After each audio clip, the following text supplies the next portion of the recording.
ഇപ്പോഴത്തേക്കും എല്ലാ പദ്ധതികളിലും ഇങ്ങനൊരു ഭൂരിപക്ഷ അടിസ്ഥാനത്തിലാണ് ആളുകൾ ഇരിക്കുന്നതെന്ന് പറയുന്നത് ശരിയാണ്. വിശ്വസിക്കാതില്ലെങ്കിൽ ഓട്ടോമാറ്റിക് തീരുമാനം അത് വിശ്വസിക്കണം എന്നുള്ളവർക്ക് വിശ്വസിക്കാം, അല്ലാത്തവർക്ക് വിശ്വസിക്കാതിരിക്കാം. അല്ല എല്ലാവരും കൂടി ആലോചിച്ചതല്ലേ, എല്ലാവരുമായി കൂടി ആലോചിക്കുമ്പോൾ ഇവിടുത്തെ ജില്ലാതല കോർഡിനേറ്റർ ജില്ലാ നേതാക്കന്മാരുമായി കൂടി ആലോചിച്ചു. ഇങ്ങനെയാണ് കൂടി ആലോചിച്ചത്. ആ പ്രഖ്യാപനം ഏകപക്ഷീയമായി ചിന്തിച്ചിട്ട് പ്രഖ്യാപിക്കുക. അത് അധ്യക്ഷമായിട്ട് കൂടി ആലോചിച്ചു.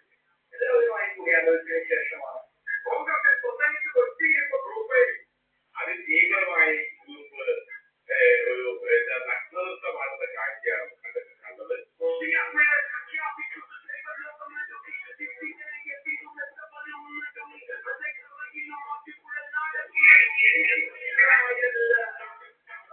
അങ്ങനെ സന്ദേശപ്പെടുത്തുന്ന തെരഞ്ഞെടുപ്പ് കഴിഞ്ഞു.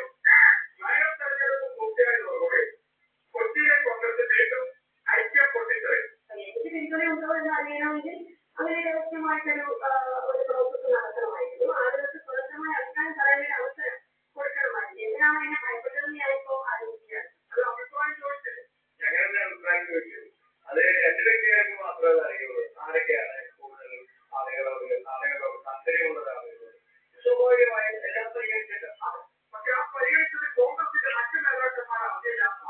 കെ പി സി സിയുടെ ആഗ്രഹങ്ങൾ